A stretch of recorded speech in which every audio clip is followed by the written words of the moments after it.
Hello and welcome to the We Recommend podcast, a movie podcast where every week we recommend a movie for you to watch and then come back here and listen to us discuss.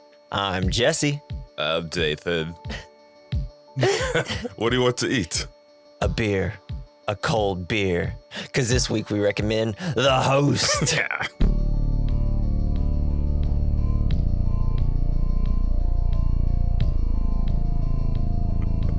Yeah. I just want to upfront, sorry for my super sexy, raspy, deep voice. I'm a little under the weather.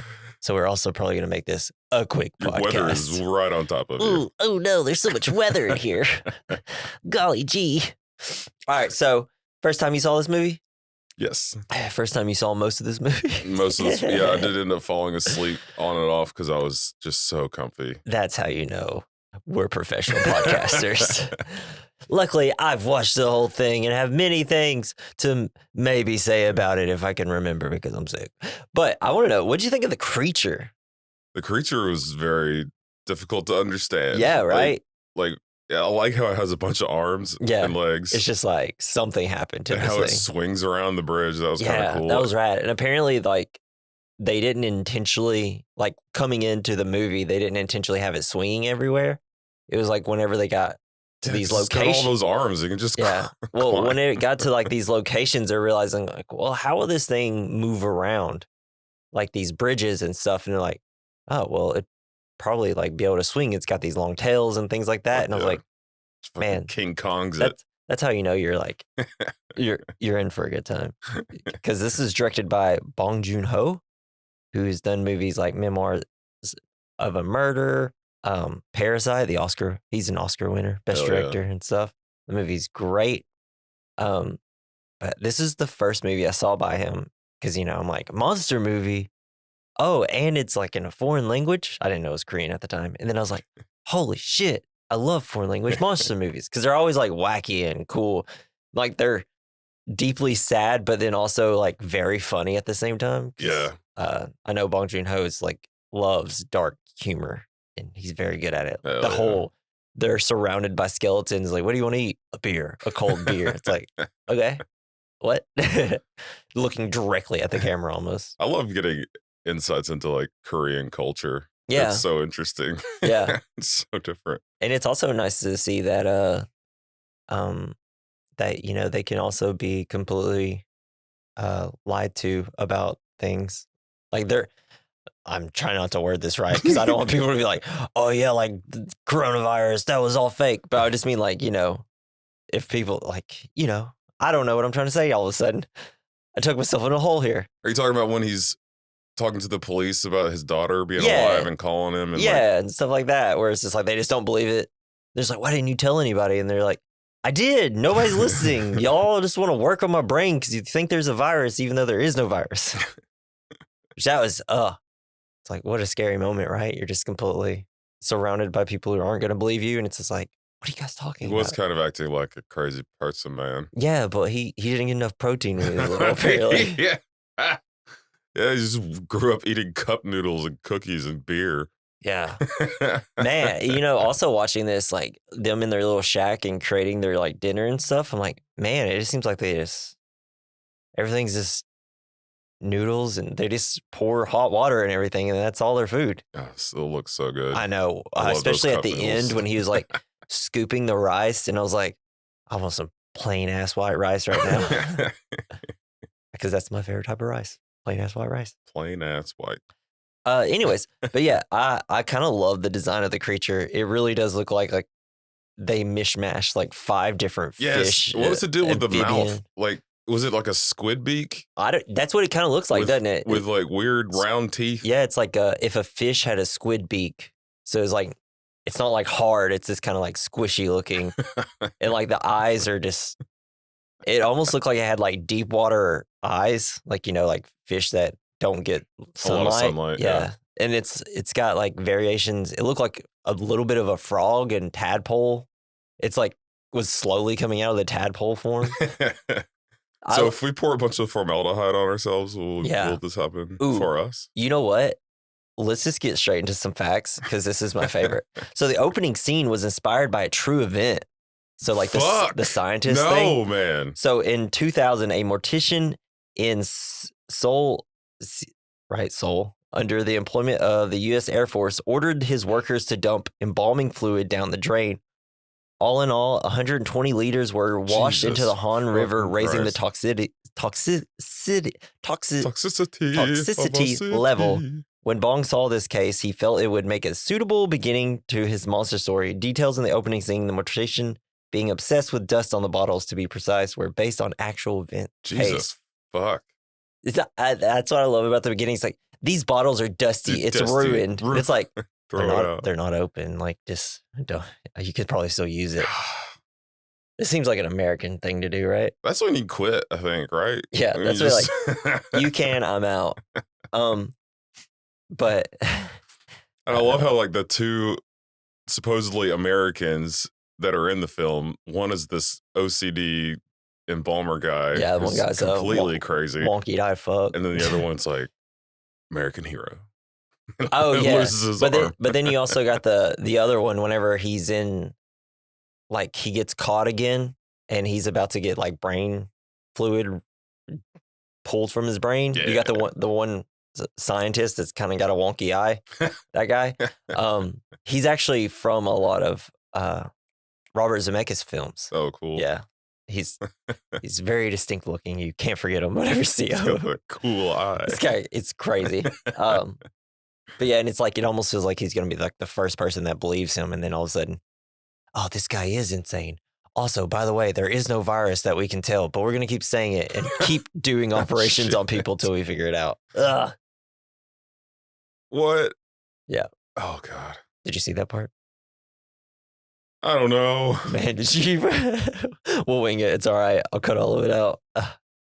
So one of the writers or producers mentions that the tradition of withholding the monster in typical monster movies, and the fact that Bong completely breaks this tradition. Bong mentions how much he hates this tradition and jumped at the chance to show his creature fully and early. This also got that aspect of the film out of the way so the audience could focus on the impact the creature has on the family. Love when they just show the creature, right?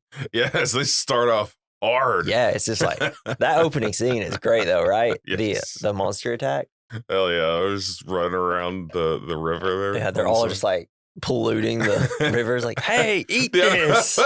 Throwing the trash at it. Yeah. What do we do? Throw the trash. And I just feels like it's definitely like an allegory of just like, stop polluting and throwing stuff in water. We have to stop doing it. Because like, you know, they throw one and it eats it, and then they all start throwing it. And then the monster's like, fuck you, eating you instead. Which is great. Trash in my river, bruh. Yeah. But to be fair, that river was probably pretty dirty anyway. Yeah. Yeah. Oh, it looked murky as fuck. It was just gray. Like, I was like, ugh, I'd rather get in the sewer water at that point. Oh, it looked disgusting. Oh, man. So, talking about like the little kids that, like in the middle, the two brothers that are looking for food in the middle of the movie. Yeah. And the one that at the end that, ends up living with the one guy. So Bong notes that it's nearly impossible to translate to Western society. It is a looter culture in Korea of young kids stealing food. Yeah, they call it like they have a word, Seori or something like that. Seori. So just stealing food. Yeah, so like typically it's melons of some kind, not as a criminal act, but as a mischievous act. Oh, that's fun. Yeah. If the children were caught, they would not be arrested or turned into the authorities, but scolded for their actions. Bong included this phrase in the film to create something of a connection between Gangdu and the two boys, as if he sees something of himself in them. This is important at the end of the film when Gangdu goes to the younger brother after the creature has been killed. Also, sorry for my pronunciation. I did practice it, but I do not have the energy to do it right today, and I'm sorry. But yeah, I thought that was very interesting. I was like, oh, because I just thought, you know, Americans like, oh, these poor kids that need food, whatever. Yeah, they're not a problem that has to be eradicated. They're just like little rascals. I mean, and you know, when the little kid's like, hey, I'm going to steal the money. The older kid's like, no, don't do that. We'll go to jail for that. This, we're fine. Yeah. Yeah. So I was like, oh, that's interesting. That was cool. Here, they just put you in prison for 75 years. That's fine. I love like Korean monsters. Just they're so fucking wacky and crazy. Oh man, there's so many great like I guess Eastern like films and stuff like that have. There's one. I can never remember. It's like something about West. It has so many. It's so wacky and like over the top, and there's so many creatures in it. It's so good. I should have done that as my double feature. Damn, I'd have to remember. The Wild Wild West. I think it's like Once Upon a Time in the East or the West, something like that. I don't know. So though Bong Joon-ho recognizes the satire and political commentary in the host about America, he doesn't view it as an overly anti-American film.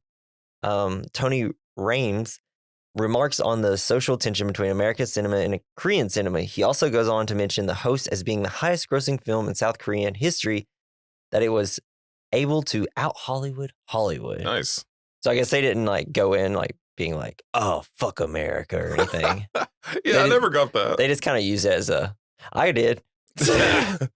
Especially towards the end when they're just like, oh, he's about to turn off the TV and there's the news programs going on in the background. So like I watched it a few times because, they're talking while the TV's on in the background. And I was trying to like listen to what it says. And it was just saying that it was just misinformation about the virus. And I'm like, oh, shit. Well, it seemed to be you guys leading that this was a virus. Yeah, it was.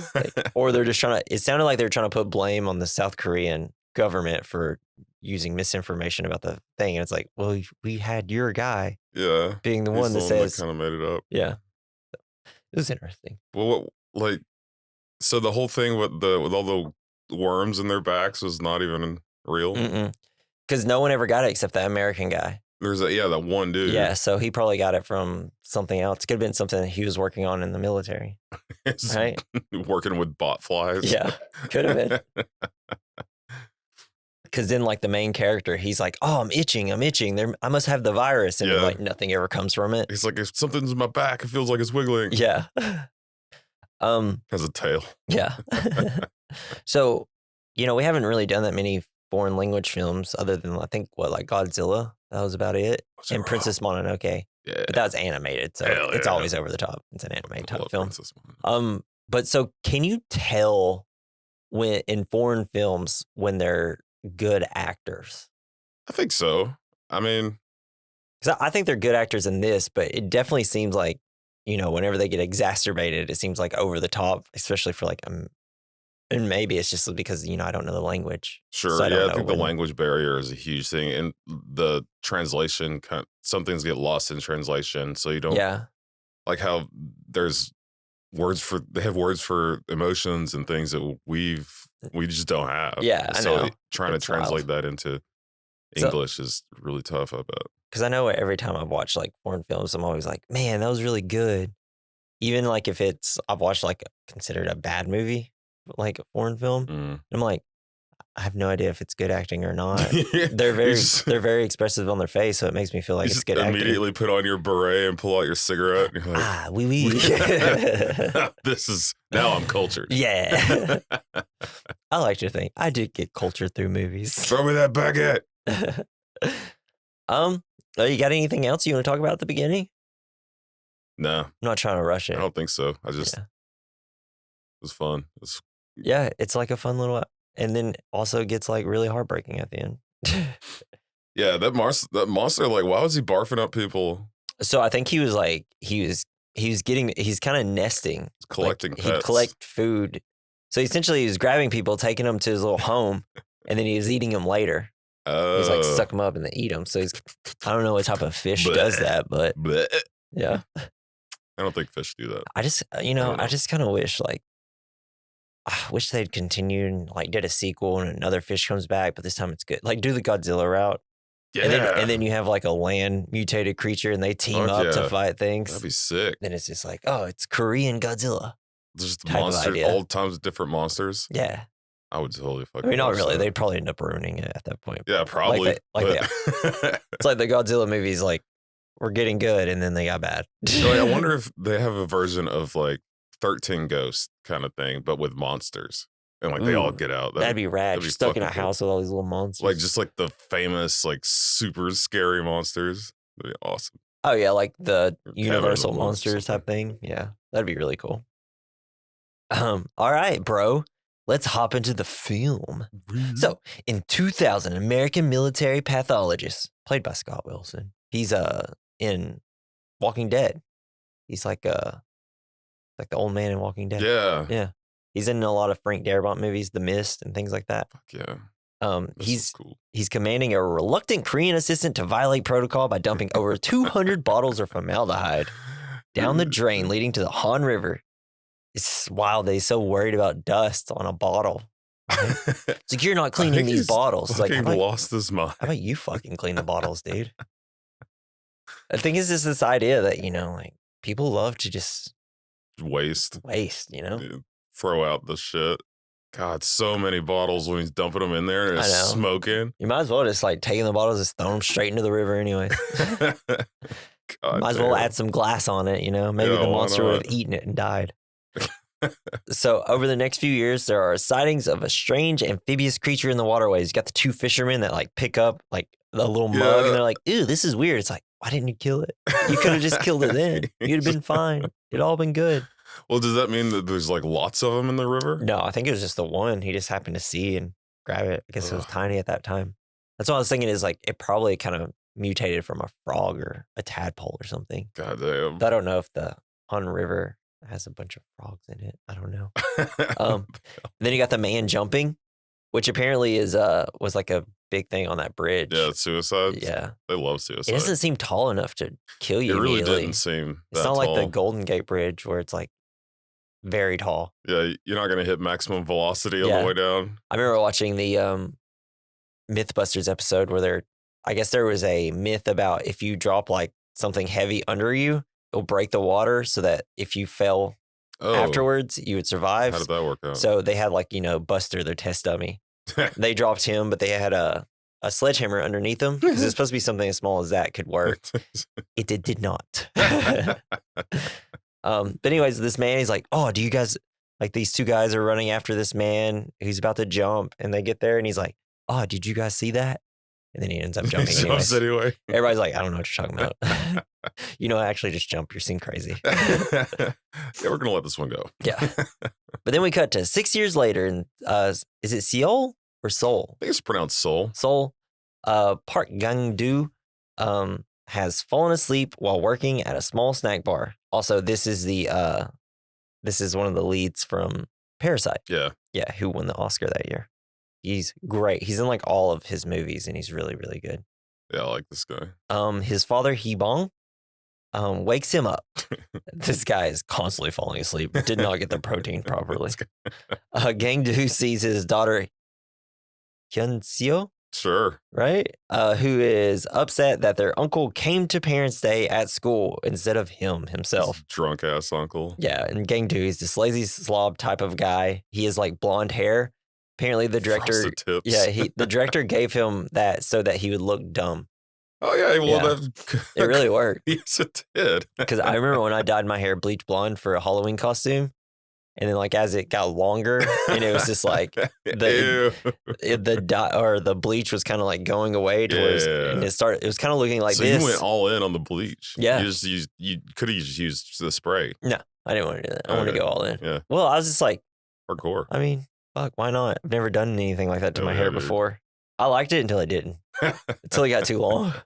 But it's like it had to get long because if I cut it, then it'd be like frosted tips. Yeah. If I cut it too late. Did you get a puka shell necklace to wear too? No, I was going as Ryan Gosling from Place Beyond the Pines.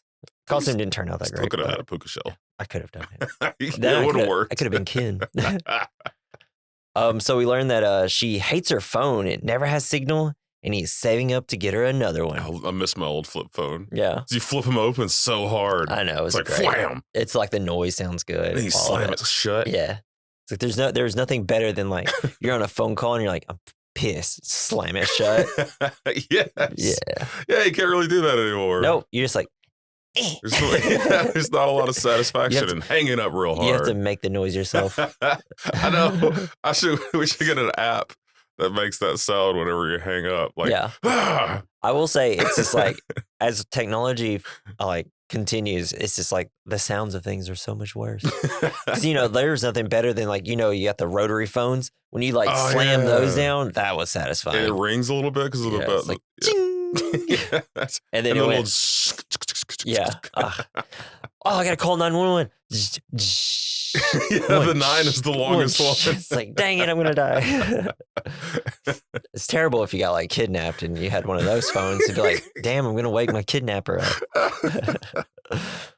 So Hee-bong gives Gang-do an order delivered to some customers because Gang-do ate part of his customers' food. That was awesome. Yeah. And what is this like a dried squid that he's grilling? Yeah, it's like a dried it's squid jerky out of it. He just takes a big bite of its leg. Yep. I guess then that's like the best part or something. God, I've had calamari. I don't know what to think. I mean, I've had calamari, but like I'd love to eat like a whole squid like that. I don't know. It just I thought it was just like a piece of paper. No. It is. I guess like once ever you take all the squid goo out of it, that's what it looks like. I don't know. I'm sure it's like a specific type of squid. I know. I kind of wish I had this like on, and then like every time something popped up culturally that I didn't know, someone would pop up. And by the way, this is what this is, and this is why they do that. That would be helpful. Yeah. But that's why I like watching like foreign films like this, because it's like, oh, you're just really getting a culture you don't ever see. So they should all start with a history lesson. Yeah, exactly. So his sister is a national medalist archer named Joe. And his brother is an alcoholic former activist named Il. Yeah, he's actually probably like the coolest guy in the movie. I love that guy. Fun. I actually love the brother and sister. They're really great. I love them. I love like whenever, because we see her doing at this point a little bit of archery, and like whenever she pulls the bow and then shoots it, she just likes let it dangle, and I'm like, that's fucking cool. Yeah, as fuck. The way those bows are made. Yeah, I think they're like competition bows because they have to like, it's kind of like a disarm like thing. Yeah, so that it's safe to. But like, man, I don't know. She fucking crushed it. It's fucking cool. Yeah. So while Gang-do is delivering food to some customers, he sees a crowd along the Han River. They witness a huge creature hanging from the Wonhoi Bridge, which then jumps into the water. It's pretty cool. Like, man, how crazy would it be to be this type of person? Like an egg. Yeah, like a cocoon. Yeah, it kind of looks like that. But then you just slowly see it. Like, I guess he's just like, oh man, people are noticing me. I guess I better go say hi. Just like slowly drops in, and people are like, whoa. I know. I thought it was gonna be like Mothra. Yeah. Sprout wings. Yeah. That'd be awesome. So at first it seems like the creature has swam away, encouraging the public to bait it back with food. Moments later, the creature rises out of the river and runs amok. Yeah. It's just like they're all throwing food and they're looking at where they're throwing it, and then like one Gang-do like turns his head, and then you just see like it's such a good shot because it's like, oh, what the hell's going on? It's just happening. It's very surprising. I feel like first time you watch it, and it was kind of like this monster. It's just now. It's probably the first time it's come up out of the water. Yeah, it seems like because it's not eating everyone around it and just destroying everyone. It's just kind of knocking them over. Yeah. It seems like it hasn't perfected it yet. Yeah, he's probably just been like eating fish and things like that. Yeah. This is gonna be way more fun and easier. Yeah. So this thing just like it almost feels like a baby. Yeah. It's small. Like I wonder if it would gotten bigger, because as it's running and attacking people, it's like falling and stumbling and like rolling around on like the hills. And it's pretty great. You got yeah, it's like kills a number of people. You got Gang-do, an American man, attempting to kill the creature with a metal pole. What was that all about? Why don't they just run away? So it's, I guess it's like the American heroism of it, where it's like, oh, we have to do something. And then the Gang-do's is like right next to him. So he's like, I guess I'll help. And plus you have all those people, and what a great idea. Like all those people that run in that building. And of course the other side's locked, and it goes in there with them. I know. I was like, oh shit. It's like, damn. They're all like clamoring to get out. Yeah, it's like, hell. It's crazy. But yeah, then the American is seriously injured, and they only succeed to anger it and it starts pursuing Gang-do. Gang-do grabs a girl's. Oh, and then the father and the daughter of Gang-do, they're like watching the medalist thing, and it ends up that his sister got because she hesitates. A bronze. Yeah, she hesitates. That's her thing. We're building up story, baby. And then all of a sudden they start like, she walks out and she's like, what's going on out here? And then like everybody's running around, and then he grabs her hand and they start running and they fall, and then he picks up another hand without looking and starts running. It's like, oh no, it's not my daughter. And then it gets picked up, put it in the mouth, and then swims away. It kind of roughs her up with the tail, and then carries her around. Yeah. And then just goes to the other side of the Han River and finishes off that one dude. Yeah. And then takes her into the water, and he jumps in, and it's like, what are you doing, dude? You can't swim that far. Yeah. And that's it. And then we kind of cut to a mass funeral for the victims of the creature. You got the whole family there now.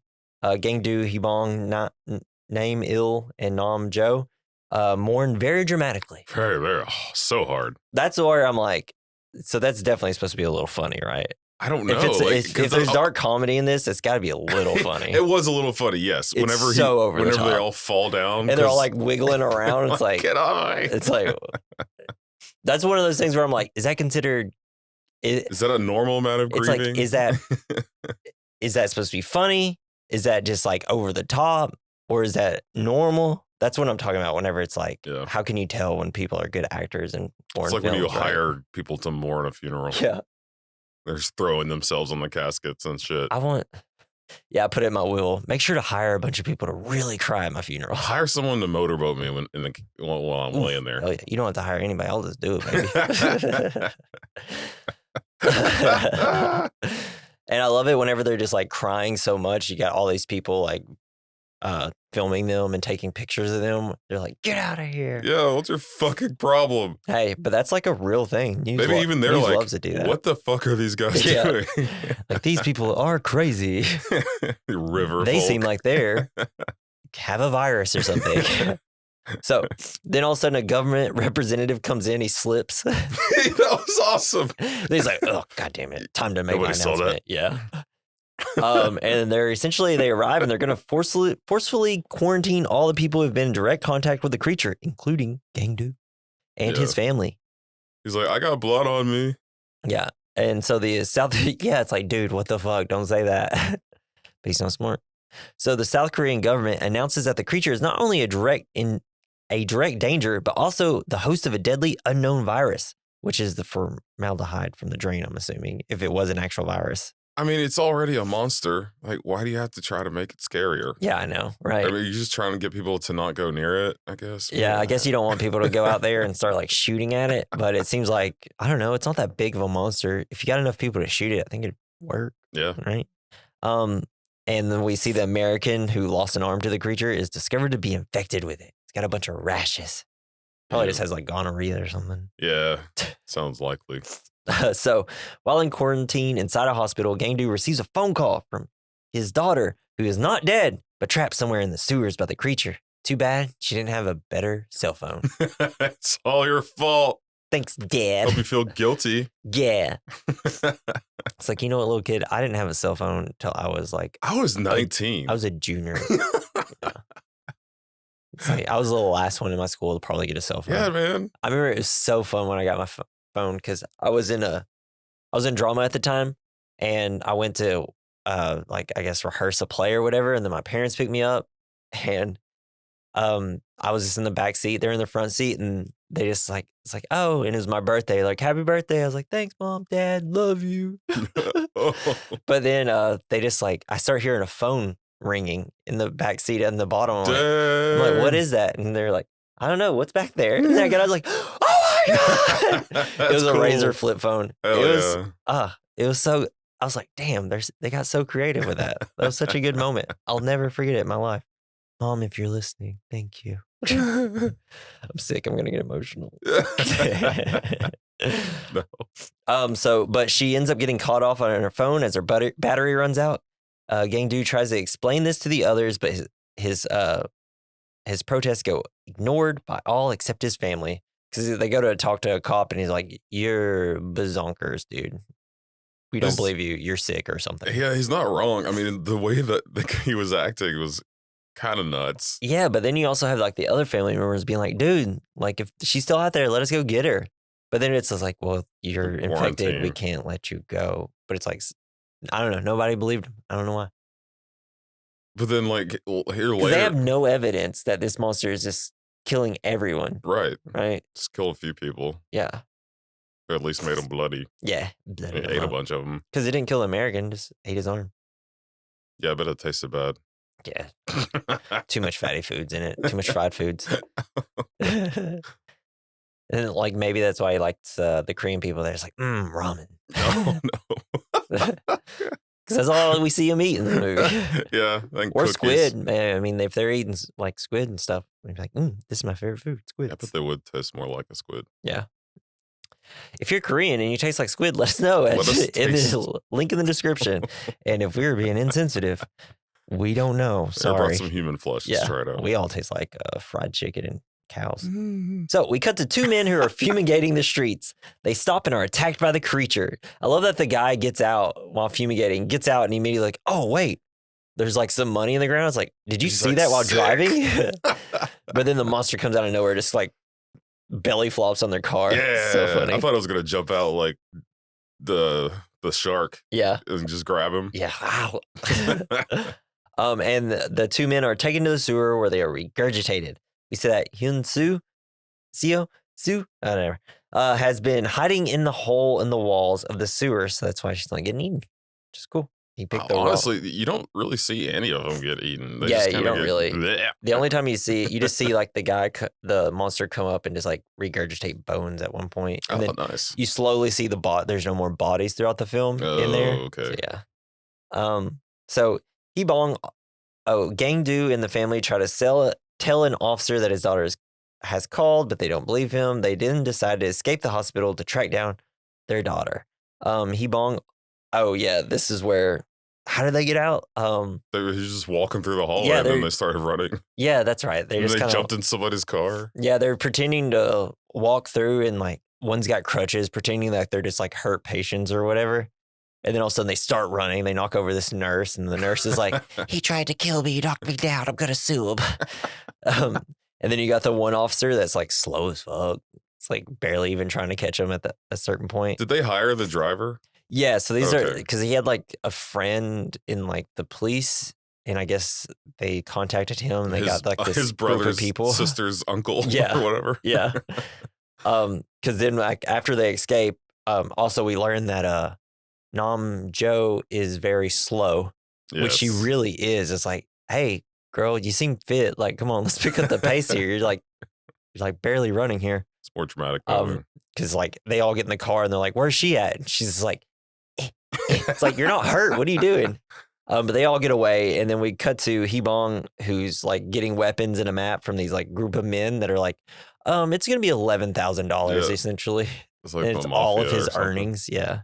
Does this seem like a group of, I guess, like Korean gangsters? I don't know. They have it'll seem like they have a chop shop and stuff like that where they're at. Yeah. They live in like a, what do you call those? Junkyard? Yeah. Like a junkyard type thing. I guess I'd just call it like a chop shop or something because he's got all these cars and like parts everywhere and like a wall full of just junk. And they're just selling guns and shit. Yeah. It's awesome. Yeah. Except it pretty much they just take his credit card. Yeah, they fuck with him. Yeah. It's like, damn. Well, don't worry, old man. You'll be dead soon. $10,000 for a map. Yeah. Or like the map was $500 of the sewers, apparently. Yeah. So, and then they're off to search. They get stopped at a checkpoint where the district officer questions them. Hee-bong gives him money and drives off after questioning. It was kind of like a tense moment, but then like it was kind of resolved in a way of like the guy's like, here's a bucket of quarters. That's all I got. See you later. It's like, they're like, okay, I guess he can just go. Like, it's kind of a weird part of the movie. And then while Gangdu and his family are searching the sewers and the streets for their daughter, they believe they hear the creature and shoot at it. But then we see it's just two brothers looking for food. Because you got like the super little kid and the guy that looks like he might be like 16 or 19, anywhere from that age. It kind of just came out of nowhere. Yeah, they're just like, oh, why are these people in here all of a sudden? They live here. So they believe Si-jin and Si-ju, Joe, are attacked by the creature while looking for food. They end up going to the same like food shack thing that is owned by the family. Yeah. So but while they're eating food, this is where we get it's like, oh, the little kid's trying to steal money, but they're like, no, we don't do that. Seoul. Yeah, and then they walk out and they're fleeing, but the monster ends up eating both of them. Yes. The creature then takes the two brothers back to the sewers where it regurgitates both of them, with only Seo coming out alive. Seo, damn it, I'm getting so tired of just not being. There's nothing worse than not being sure if I'm saying it right.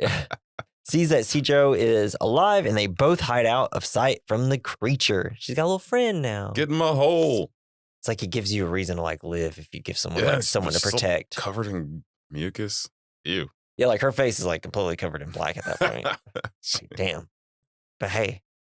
And so do you think she made the call? Like, could she have just gotten a phone off one of the dead people and called? I think, well, she does like search everybody, but I think like the people getting brought there just don't have phones, especially like the two brothers, because, you know, they seem poor and alone. Well, the reason I ask is because whenever they go back to the food stand and like just the brothers and dad, yeah, she's there all of a sudden. That's like I have that in my notes. Okay. Well, we'll get there. Oh wait, no, I don't have that in my notes. But I do talk about it. We'll get there. So, and then we see the family. They're out and about again. The family stops at their own food stand to rest and eat. While eating, they have a weird moment where they act like the daughter is with them and start to feed her. Yeah. I think what I read was Bong Joon-ho was like, he wanted a moment where like the family is together. It's like a nice, like peaceful, sweet moment to show like, oh, they're actually a really nice family. It's just kind of a moment of relief, I guess. Sure. Just for the film. And it is kind of like this weird, like dream-like situation because they're all eating and then all of a sudden he like pops up. And then you're like, oh, is this gang dude kind of seeing it? And then they all start feeding her. Well, they're worried that she doesn't have food down there. Yeah, but it made me think that the monster is like replicating people. No. And like causing, you know what I mean? Yeah. Like sending out clones. Yeah, it's almost just kind of like a daydream for the entire family. Like what they want so bad in this situation. They just want her to be back so they can eat in their tiny ass little shack. Oh.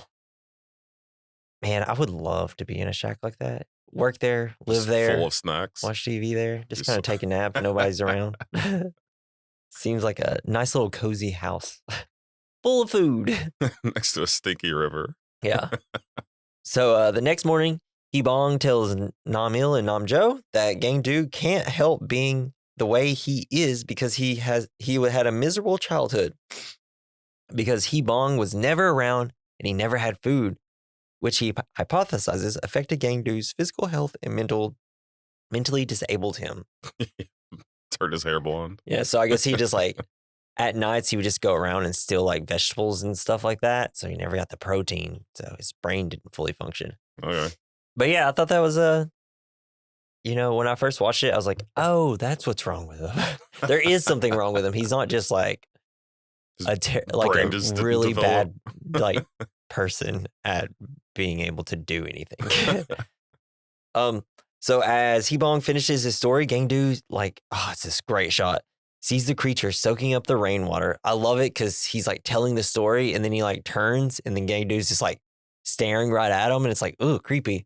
But then you see that he's like staring out the window and he's like, the creature sees us. Oh, not looking at him at all. It's like, doesn't it have its head just like, it's kind of like, like a turkey. Yeah, it's like looking straight up at the sky, but it's like mouth is wide open and you can kind of see it's like just drinking the rainwater, which will come into play later at the end of the film.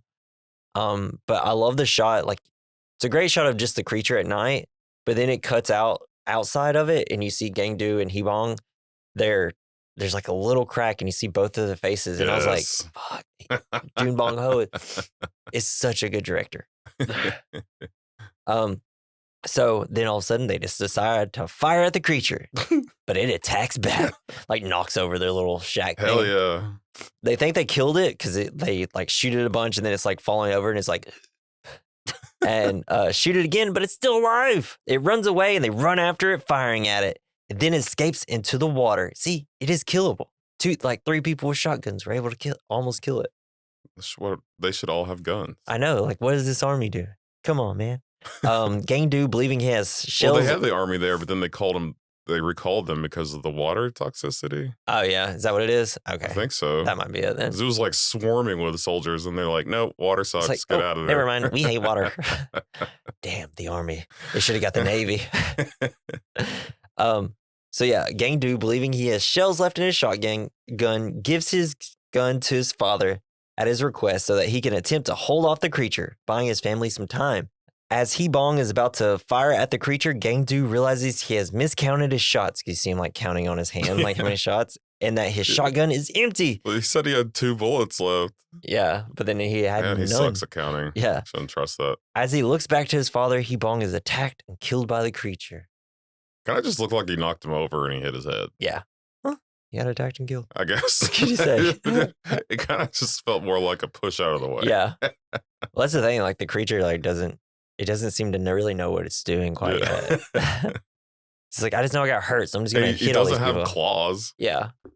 I don't know. It's got a whippy ass tail though. Yeah.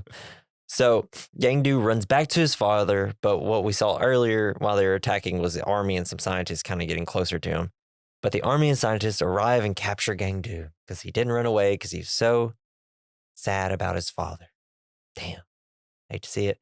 Then you got Namjo. Il and Namjo are able to hide but are separated from each other while Gang-do is taken away, screaming in agony over his father's death. I really like the father. It was really a bummer when he died. Dude. Yeah. Seemed like he turned his life around, from the story he told earlier. So we see on the news that the government will use Agent Yellow to try to kill the creature, and that there's a bunch of protests over the fact that they're using Agent Yellow. It's not like a spy. It's not like a dude named Agent Yellow. No. It's like, I think this is a real thing though. Agent Orange. Agent Orange? I guess Agent Yellow is like maybe less. I don't know. I don't know anything about Agent Yellow. It's not a war crime, maybe? Yeah, it definitely probably is a war crime. But they're using it against non-humans, so I don't know if you can consider that a war crime. No, but I'm saying like Agent Orange was kind of a war crime thing that we did. Yeah. And a lot of people kept getting cancer and dying from it. Yes. Throughout time. So Nam-il meets with a friend who's going to help locate Hyun-soo. Phone call from earlier. I love it because it kind of becomes almost like a noir little spy movie for a second because he meets the guy, they give him a new suit, they're meeting in back alleys. He's going to take him to this like tech company, I guess, to trace the call. And then like he walks into another room and there's like a group of, I guess, of police officers or whatever, like ready to capture this guy. And he's like, Doge. Hey, he's like, be careful. This guy's an escape artist. So yeah, but Nam-il, because he got out of a hospital? Well, I guess he's just like throughout his time, like just knowing the guy, I guess he's just able to get out of places fast. Slippery guy. But yeah, then he's able to get the location of his sister or his niece's phone call. And so he knows where they're at. But then he like realizes like, oh shit, I'm being set up here, and like turns out all the lights by, I don't know, doing something to electricity. He's able to escape. And then he jumps off a bridge, and while hurt jumping from a bridge, Nam-il texts Namjo the location. Then we cut to Namjo, who's been hiding in a little bridge, like cutout, I guess. Like right under it? Well, so she's like above the water, right under the bridge, and you have the metal little things that hold it up. She's like hiding in a little hole in it, and I was like, that's so fucking rad. That was so cool. It was a great shot. All the shots from this part are so good. It's very cinematic and I love it. We see that she's evading police. She's like hiding in the water and like going across the wall so that while the like army people are right there. It's very video gamey. It's great. Then she receives Nam-il's text and goes to search. So while Namjo is searching through the sewer, she comes out across the creature and tries to attack it with her bow. She hesitates. Damn, that's why you're a bronze medalist, not a gold medalist. To take the shot, and the creature knocks her down into a hole, knocking her unconscious. The creature, unable to reach her, continues running through the sewers. It's like, damn, she could have done it right then and there. I feel like most predators would just keep going after the thing that they already knocked down. Like even if it's stuck in a hole. I think it's just because it's like a baby. It seems like it's immature, so it's just like, fuck it. That's how it talks. Oh, and I guess for the sounds of the creature, they actually did use an actor to make all those sounds and stuff, and just trying to tweak the voice and stuff. That's cool. Yeah. Kind of like the chicken. Yeah. From Alan Tudyk. Yeah. So we should do another Tudyk movie. Yes. So after being placed in a special medical facility, Gongdu is interrogated by 2 scientists, interpreting his ravings about his still alive daughter as a product of infection by the virus. They decide to operate on his brain in an effort to extract his samples, procedure they deem necessary, as until now they have found no actual trace of any virus. I put in my notes, wonky-eyed bitch. Because this is where I was talking about earlier, where it's the American scientist is like, why didn't you tell anybody? Why haven't you communicated to anybody? He's like, what are you talking about? I have. And they're like, this is worse than I thought. It must be in his brain. Then he goes and takes the Korean scientist aside, and he's like, just to let you know, there is no virus. And then Gongdu's like, no virus? He was able to understand that. And he's like, no virus. And as he is being prepared for the operation, where he will be stuck with a needle in his brain, we cut to Hyun-soo talks to the child that survived earlier, talking about what they will do when they get out. They talk about food. What would you eat? Man, I'm so hungry. A beer, a cold beer. Yeah. Because I forgot to tell you, Gangdu gave her a beer at the beginning of the movie, and she's like, she took a drink. She's like, it's too bitter. But now she's hooked on the sauce. All she wants is a beer. Get a little funny bit.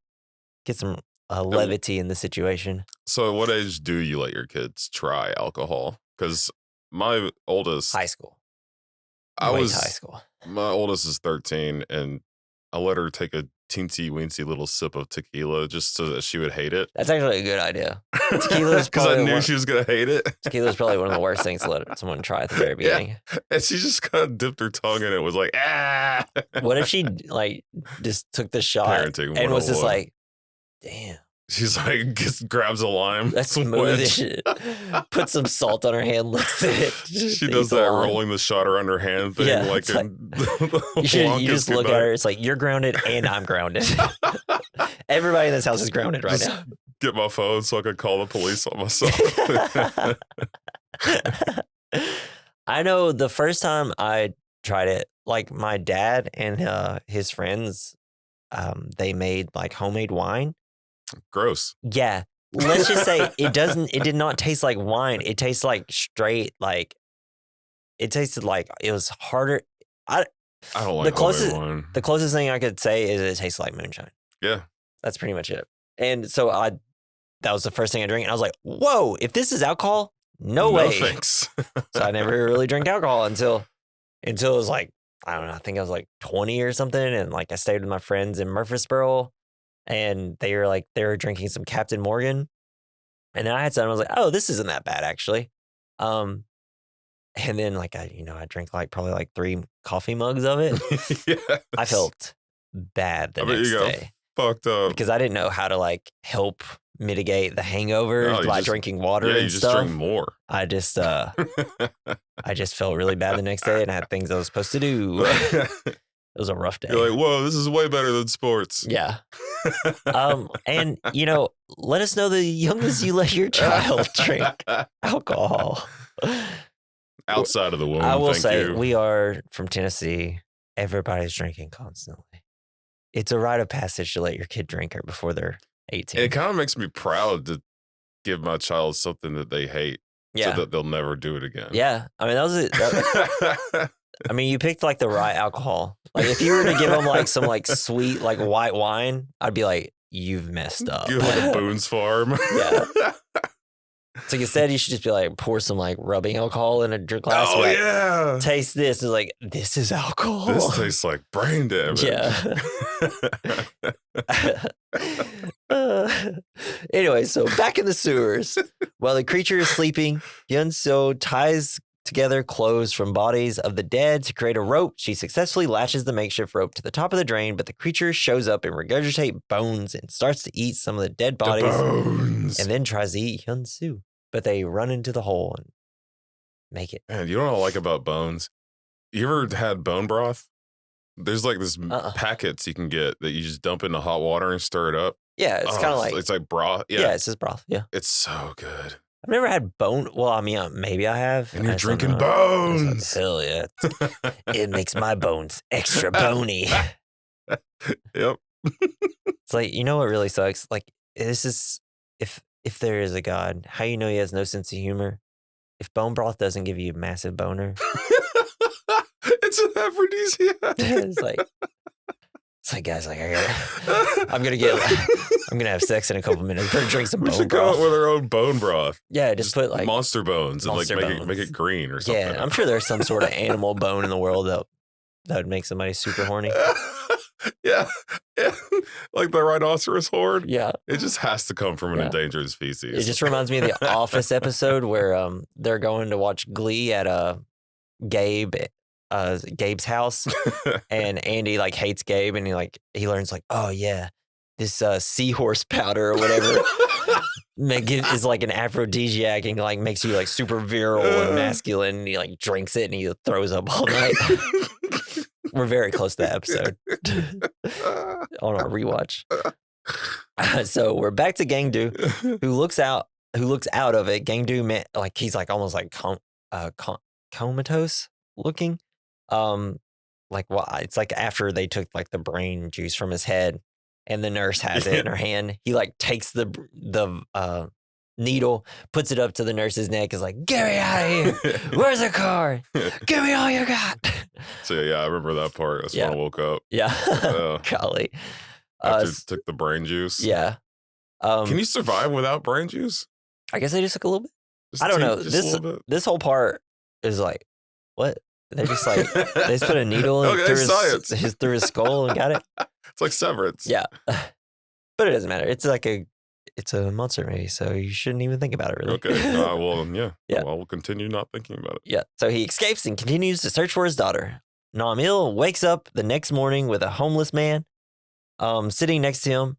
They talk for a little bit. He like wakes up and he's like, where the fuck am I? And the homeless guy's like, so I give you a bed and you don't even say thank you. Yeah. He's like, ungrateful. And then he starts like, he takes the homeless man's bag, takes some empty bottles, starts putting them in the bag. He's like, here's like some money for the stuff. And he like hits him over the head with a glass bottle. It's like, and he's like, your money doesn't buy everything. But then he's like, you know what? I'll help you kill the monster. Let's go. And it's like, who are you, homeless man? I like this guy. Yeah. And then they get in a taxi and they're driving, and then you hear on the radio that there's a lot of protests about Agent Yellow and that they're getting prepared to like dump it into the water or whatever. Fuck yeah. So we see Gangdu. He's running into the sewers. The Boston, or like when they turn the water green for St. Patrick's Day. Yeah. Kind of wild that they do that. What chemicals are they just putting food coloring? Yeah, it's just food coloring, as far as I know. Is that like okay? It's got to be safe. Is that okay for? Does it have to be? I think it has to. And can't you just like not drink a bunch of food coloring and it like makes you sick? Do tea like they used to, like the Lipton Boston Tea Party. Yeah, it'd be way tastier. That's true. Fish would love it. Put some nice chamomile tea. All the fish are just like, hell yeah, brother. I'm fucking sleepy, dude. Like a bunch of fish rising from the top bottom. With their doilies. Yeah. Oh, I can't wait till like they legalize weed everywhere. They start dumping weed in the water. Yes. Everybody just swimming in it. Yes, that'll be great.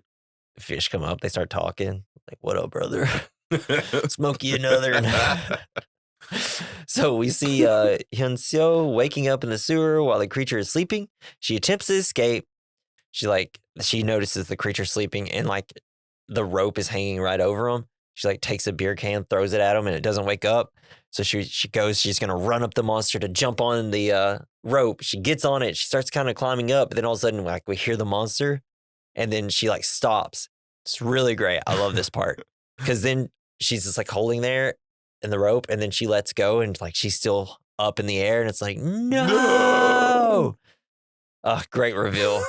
But she's caught by the creature. The creature, seemingly still sleeping, gently puts Hyun-soo back on the ground. Terrified, she slowly attempts to hide, but the creature leaps at her and Seju and swallows them both. And we're like, no, they're dead. Oh, but they taste pretty good. I mean, kids probably taste I don't better than know. adults. I mean, she had a spider on them. What if the spider bit the monster and that's how it died? It was like, ew. That's all you gotta do. Catch a bunch of brown recluses, throw it on the spider, throw it on the monster, and that's it. And then you release a bunch of birds and they eat the brown recluses. It's gonna catch the brown recluses. And then you have a bunch of hunters and they kill the birds and then everything's dead. You just release a bunch of bigger spiders that eat the smaller spiders. Yeah. Like radioactively And you enhanced. get one of those like, what is it, Australian giant ass fucking spiders. Oh, like the trapdoor, the funnel web? I don't know. Super poisonous ones? The huge ones. Oh, no. You're talking about the like monster wolf spiders. Yeah, those things are not that dangerous. But like there's the camelback bird eating spider. Oh, hell yeah. My roommate had in college. Oh, those things are fucking terrifying. Your roommate seems like a cool person that I wouldn't hang out with. Yeah, because it was always pushing on the lid of the cage trying to get out. It's like a fucking face It's hugger. like testing it like the raptors from Jurassic Park. I'm getting it. You walk in, he's reading a book the next day. How to open doors. He's like, hey, shut the door. Were you born in a barn? Yeah. Has another girl spider over. Hey, I put the sock on it. I put the web on the door. Hey, all feet on the floor. Yeah. That was our rule in college. Whenever we had girls over, everyone had to have their feet on the floor. Why? Because you're not doing the sideways hustle. What do you go, like in conservative college? Yes. Oh. It sucked ass. Shit. Anyway. What college did you go to? Lipscomb. Oh.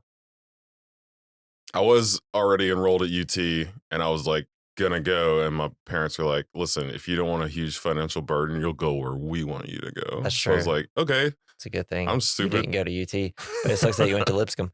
But yeah, at UT, they actually have a rule where no feet are allowed on the floor. Oh, yes. You're only supposed to be sideways or on top or on bottom. Hell yeah. Yeah. So, Gangdu finally, I love this. Let's just go right back into it after that. Gangdu finally finds the sewers where the creature kept Hyunsu, but the creature and Hansu are not there. As Gangdu climbs down into the sewer, the monster passes over him. He sees Hyunsu's arm hanging out of the creature's mouth and starts to chase after it. Just like waving at him. Yeah. Hey, father. It's because of the hand mouth thing. Yeah. And then the monster is like, the princess is another castle. It's inside of a different monster. Yeah. As Gangdu is running after the creature, he comes across Namjo and noticing that it is heading towards the protest of Agent Yellow, they go after it together. As Nam-il and the homeless men arrive at the protest, and as the creature attacks, Agent Yellow is released. Because the creature like comes out upon the land at that point. Agent Yellow is released. It's like this giant like smoke cloud looks. Yeah. And like people are all around it are coughing up blood and bleeding out their ears. Except Gangdu some reason. But he didn't get protein, so maybe that helps. It was a protein based. Yeah. It attacks your proteins. Yeah. So he's immune. Yeah. Agent Yellow, it appears to be hurting the creature, but it doesn't kill it. As the creature is laying on the ground, Gangdu sees Hyunso in its mouth. Creature comes out with a gas mask on.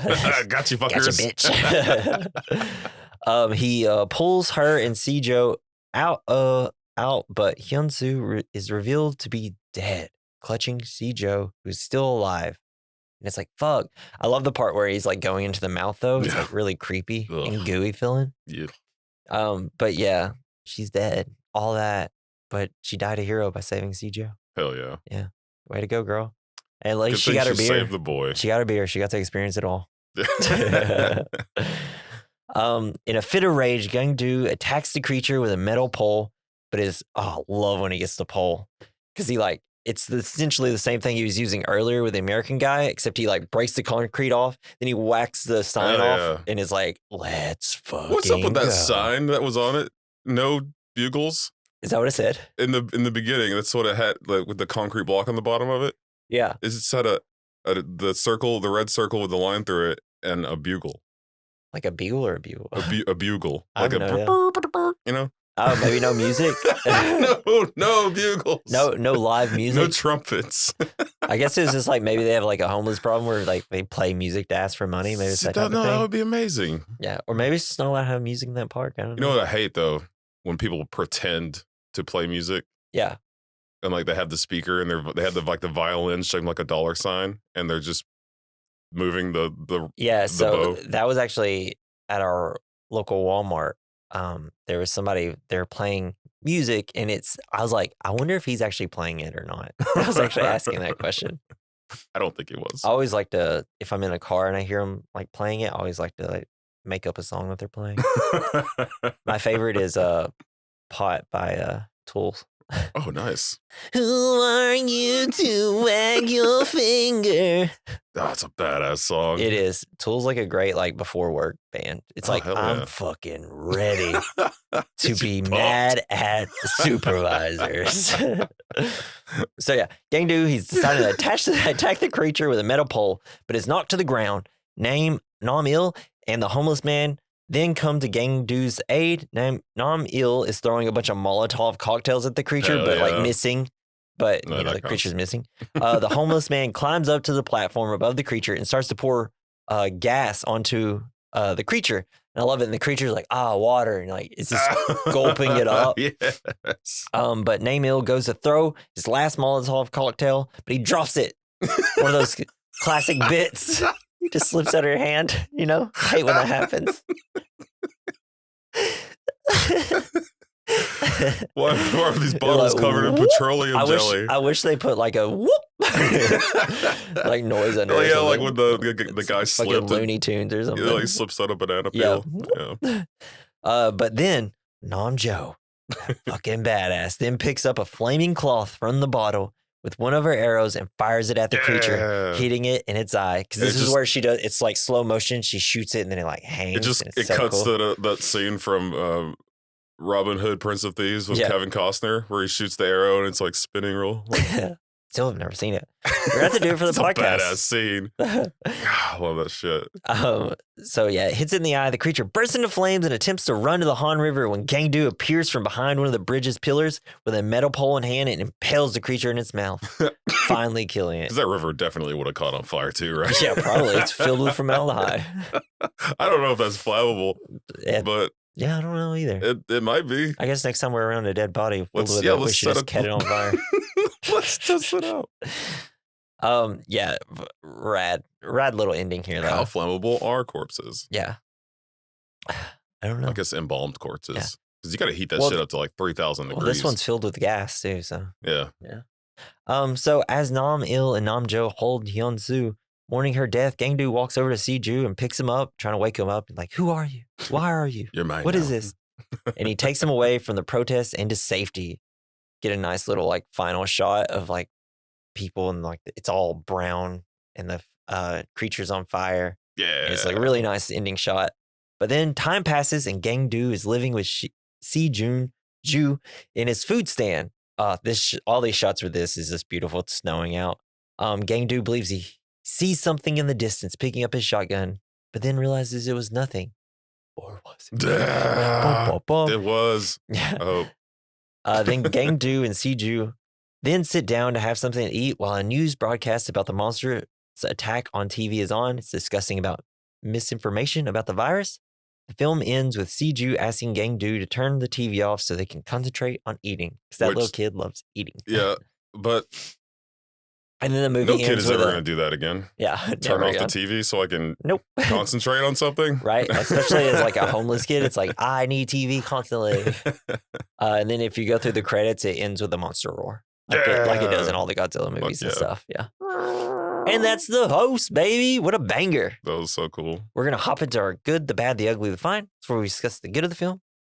Something we like. The bad, something we didn't. The ugly, something that didn't age well. The fine, something that did age well. What do you got for the good? I think the monster was just really cool. Yeah.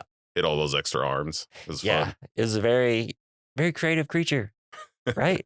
It's fun. It's something that always ends up in monster movies. It's like, oh, the creature's cool. And it's usually like... that's the whole thing, right? If usually it's a little movie, disappointing. It's got to be pretty fucking cool. Yeah. But I feel like if we're going to make a monster movie, please spend years deciding what you want your monster to look like. For me, I put the action scenes are really good, and the music. The music was great. It's like it was a wide variety of type of like feelings you get from the movie. Sometimes it's a little wacky, sometimes it's really like scary and intense. And sometimes it felt like the food looked really good. The food good. looked so good. Ugh, I'd go eat in Korea. I want to eat a weird dried up squid. Me too. Let's go find some squids, bro. Yeah, we're going on vacation. I'll see if I can find one. Yeah, bring me back. Yeah. The bad I put, it's 2006 movie, so some sketchy CG, but I thought it wasn't bad. No, it wasn't that bad. There was just like some scenes where it popped up, and that's the only thing I had where I was like, oh, that looks a little sketchy, but that was it. It seemed like they really did make the monster look and feel real. Yeah. But sometimes, I guess my bad would be counterpoint to that, to where the monster would be just like not hurting people. Yeah. I guess that's my problem. The monsters always need to be hurting someone. Yeah. This one, it just seemed a little confused. Actually, now that I'm thinking about it, it kind of, I think putting the two kids searching for food and like just supposing that with a monster who's like constantly searching for food and taking it back to his home. Yeah, because he was a kid. So it kind of makes. Oh, they're buddies. Yeah, it's kind of, I guess if you kind of look at it like that, and it kind of makes sense. But he was just like storing food for later, like these little kids were. And he doesn't even know why. Yeah. Probably. I don't know. He's like, I'm hungry and I'm going to be hungry later. I'm not going to be greedy like other big monsters. How do I get him down to the bones? Yeah. I only want the bones. Yeah. What do you got for the ugly? What didn't age well? Bones. I guess misinformation. I always hate that. I put Americans fucking polluting shit. Yeah, crazy. Every country does pouring chemicals in the rivers. Yeah. That sucks. The fact that everything the Americans do in this film seems legit and probably happens. I'm just kidding. We're just down on our country right now. I'm just really jealous. We have fucking jealous. Tesla commercials at our White House at the moment. So Hell yeah, what are we supposed to do here? This is the official car of the White House now. It's fucking just. Our president's begging us to buy Teslas. He's like, no money down. What is this? 0% interest for a year. Is this not illegal in some way?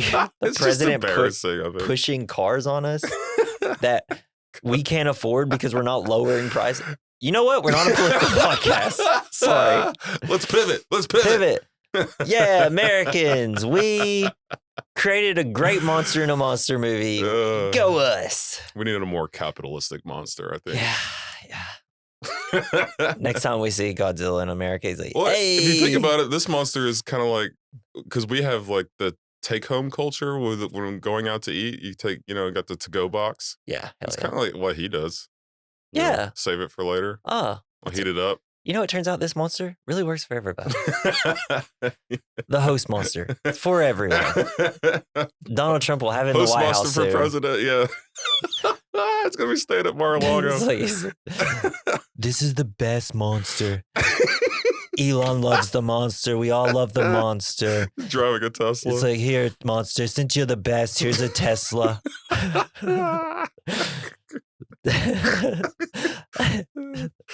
All right, so the fine. Go, please. Well, for me, what aged the best is Bong Joon-ho. We're going to continue to do some of his movies. We're definitely going to do Memoirs of a Murderer. That's like, I kind of think Bong Joon-ho is like, the way I put him, because he does a wide variety of films, but the way his style is and like how precise he is with everything is I kind of think of him as like a foreign director version of like David Fincher. Yeah. Is how I think of him. Especially with Memoirs of a Murderer. So I've never seen Memoirs of a Murder. It sounds exciting. You seen Okja? That's also him. Oh, with the big Big Pig? Big Pig thing? Yeah, that was good. That movie fucked me up. Oh, yeah, it was sad. It's like, damn, did you want to see a pig rape scene? I didn't. Oh, boy. God damn, dude. Fucked me up. And taking meat samples out of live animals, that sucks. That's real. It's so crazy fucking thing. Sad. Whenever they give the two parents give away the baby. Yeah. Ah! The baby pig. The live animal samples reminds me of another thing from The Office. When Dwight says, he's like, yeah, I got 9 3/4 horses. It's like, because he's like, I have found a way to take meat out of a horse. Oh no, sell it, Dwight. while also keeping it alive. What the fuck is wrong with you, Dr. Frankenstein? Yeah, too bad it's real. Too bad you can do that. It does? That happens? I think you can do that. Or maybe I'm misremembering something. I don't know. All right. Well, anyways, we did that. We really got real wild in the that category. We're gonna hit our next one, which is double feature. It's where we recommend a movie to go alongside the host. I picked Memories of a Murder. It's not memoirs. Memories of a Murder. By Bong Joon-ho. In a small Korean province in 1986, two detectives struggle with the case of multiple young women being found raped and murdered by an unknown culprit. It is so good. And something that I meant to mention about this film is that Bong Joon-ho likes to have where the cops are kind of like incompetent and like aren't doing their job correctly. And he always likes to have regular people being the ones that like save and solve things, right? Like in the host, they're the ones that find the daughter and kill the monster. So this is kind of essentially like this villager essentially is helping solving this case. Shot really well. It's tense. It's also got a lot of dark humor, and it's fantastic. It's like Zodiac, but Korean. It's great. What do you got for a Korean? I was trying to think of a Korean film. It doesn't have to be Korean, but I was trying. Yeah, okay. And I failed. I didn't mean to mess you up. No, it's good. No, actually, I couldn't think of anything. Well, if you want another monster movie, always a good one, Cloverfield. Well, you know what this monster reminded me of was the horse from Venom, The Last Dance. I haven't seen it. The Venom horse. Yeah, it's fucking sick. And it's coming from a guy who hates horses. I don't like my horses with symbiotes on them. Yeah, they got to be covered in the symbiotes and shit. Then they're fine. Did you like that movie, Last Dance? I didn't watch all of it, but I really did love Venom. I've never seen any of the Venom movies. Oh, really? But the first one's fun. The second one's bad. The third one I hear is probably bad, but like I just like the character of Venom and how like Venom and Tom Hardy. They're great little love couple. Yeah, I love his voice. He's so excited about everything. He's like, yes. Yeah, that was a good part. I did enjoy like the relationship between Venom and Eddie Brock. Yeah, so I guess mine would be all the Venoms. Yeah, watch the Venoms. Even though I haven't seen them. But yeah, that's our episode on the host. Join us next week as we're going to be doing Super Troopers, baby. Fuck yeah. This is a favorite of Jason's. He will be leading the podcast. I just told him that for the first time. Yeah, you're going to be doing all the notes, I guess. Hell yeah. That's all right. I love it. Let you do it. Let you get your stank on it. Mm-hmm. So make sure you join us next week for that. And if you want to leave us any like comments or, you want to be like, yo, great job on the host, Jesse, damn, your voice sounds sexy when I say it. Go in the description and you can click the link above. Send us some fan mail, or you can go to the bottom to werecommendmailbag@gmail.com. Send us some horse meat. Yeah, send us some horse meat. Or if you want us to do a movie about horses, let us know which one. I have a few in the chamber. This is going to be all movies where horses die. And leave us good reviews and some comments on YouTube. Like us, subscribe us. If you're on Spotify, give us 5 stars. If you're on an Apple Podcast, say, crikey, great job, mate. If you're Australian, that'd be the way to do it.